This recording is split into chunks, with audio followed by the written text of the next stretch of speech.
¿Qué tal, chicos? Soy José Luis Vidal García, médico cirujano egresado de la Universidad Juárez Autónoma de Tabasco, docente universitario en Univermillennium desde 2016 en su plantel Ciencias de la Salud.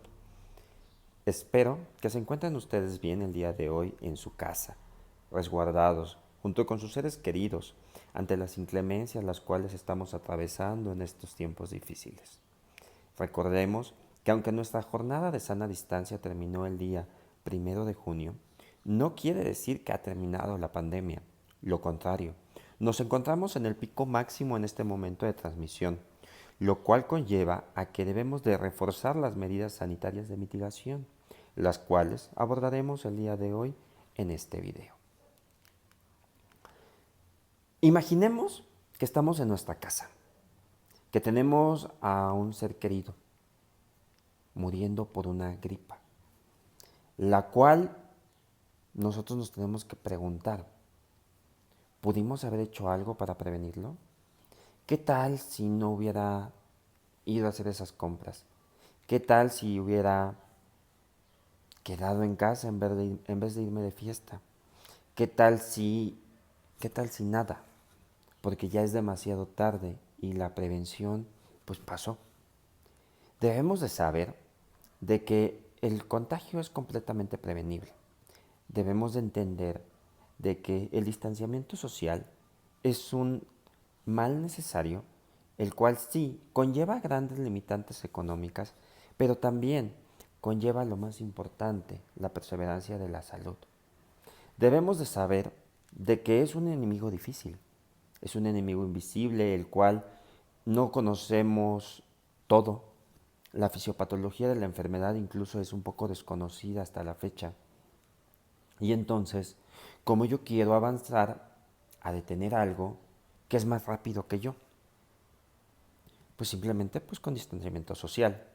Debemos de saber que nuestro enemigo es como si quisiéramos cambiar la llave de agua de nuestra casa, la cual no cerramos el paso y que por más que luchemos contra la presión, contra la corriente, contra el flujo, no es posible dominarlo, puesto que nos conlleva a llevar en la sinergia, que es lo que habitualmente está pasando en las concentraciones en masa y motivo por el cual existen las transmisiones al grado como se encuentran al día de hoy.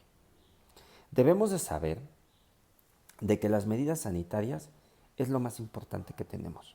Son nuestra única defensa contra un enemigo el cual no tenemos una vacuna, contra el cual no contamos con un medicamento el cual sepamos que tiene un tratamiento efectivo. Debemos de saber, para los que somos de los 90 para acá, de que del año 2000 a la fecha, esta es nuestra segunda pandemia. Recordemos que en 2009 presentamos influenza de México para el mundo, la cual afortunadamente ya contamos con una vacuna y se encuentra ya catalogada incluso como estacional. Sin embargo, en el 2020, 11 años después, desde China se engendra un virus el cual lleva una letalidad alrededor del 8% y que a países del primer mundo como puede ser Italia o Estados Unidos los está arrasando. Lleva una saturación de los servicios sanitarios al grado en donde las muertes se pueden contabilizar en miles y no en cientos, como es todavía el caso de México. Imaginemos y hagamos un acto de conciencia. ¿Qué pasaría si esta pandemia llegara a países como África, en donde los países Ghana, Egipto, etcétera, no tienen un sistema sanitario tan maduro como quizás lo presentan países en vías de desarrollo como México, y ni hablar de los sistemas de salud de primer mundo como Reino Unido o Estados Unidos? ¿Qué es lo que pasaría? ¿Qué es lo que pasaría si, ejemplo, en nuestras comunidades de Oaxaca o en nuestras comunidades otomís del Estado de México presentáramos una epidemia de mayor proporción, en donde no contamos más que con centros de salud en esas zonas y donde tendrían las personas que desplazarse distancias muy grandes para poder llegar a los servicios de salud? En diciembre de 2019, en Wuhan, China, se es detectado el primer caso. Y es hasta el 11 de enero de 2020 cuando se presenta la primera muerte en China. En Brasil, el 26 de febrero inicia formalmente la epidemia, tomando en consideración que al día de hoy es el país latinoamericano con mayor tasa de incidencia en mortalidad y en contagio. Sabemos de que el 3 de marzo también se presentan en España los primeros casos de mortalidad y es hasta el 13 de marzo que Estados Unidos presenta los primeros casos y al día de hoy se vuelve el epicentro de la epidemia mundial. En México tuvimos nuestro primer caso el 28 de febrero, nuestro primer muerto el 18 de marzo. Los primeros estados que reportaron casos fue Sinaloa y la Ciudad de México, teniendo suspensión de clases desde el puente del 20 de marzo del natalicio de Benito Juárez. Estamos a junio y no hay manera que acabe nuestro puente. Debemos de saber que hoy estamos oscilando a nivel mundial aproximadamente en 6 millones de casos y medio. Más o menos tenemos una mortalidad de 400,000. Más, menos, cada día cambia ese número.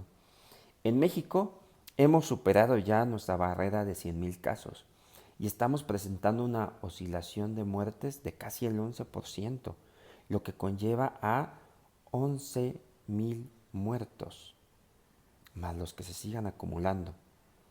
Es un virus que atraviesa fronteras, ajeno a cualquier límite territorial, y sin embargo, lo que se nos impone es un aislamiento y que como sociedad incluso nos atrevemos a retar, haciendo fiestas, continuando en congregaciones, teniendo encuentros sociales, solo por el gusto y placer, pues de no perder la costumbre.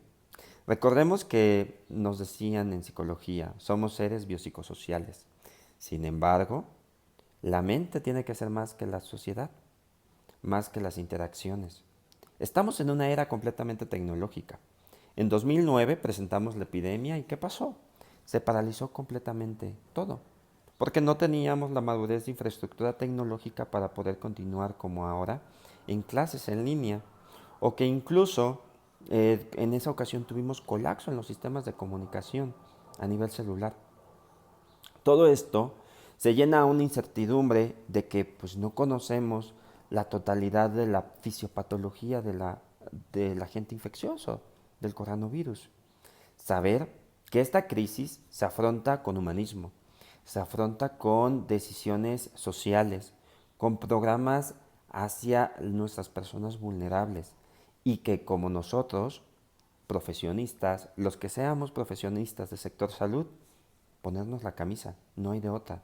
No son tiempos de vacaciones, son tiempos de dedicación y esfuerzo. Y todos los demás, aquellos que pueden y deben quedarse en casa, eso es lo que deben de hacer. Recordemos que nuestra medida principal de nuestra contención sanitaria es el lavado de manos. Recordemos que el jabón o el gel alcoholado, el cual ocupamos, es un agente antiséptico excelente para romper las barreras de eliminación del virus.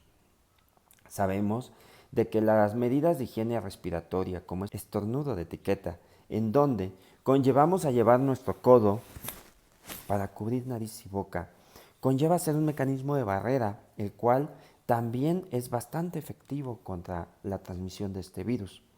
El distanciamiento social de cuando menos 2 metros, lo cual hace que las gotitas de flu, esas gotitas tan pequeñas que no podemos incluso ver, pero que también pueden contagiar, pues no lleguen a personas que pudieran estar vulnerables, sanas a esta infección.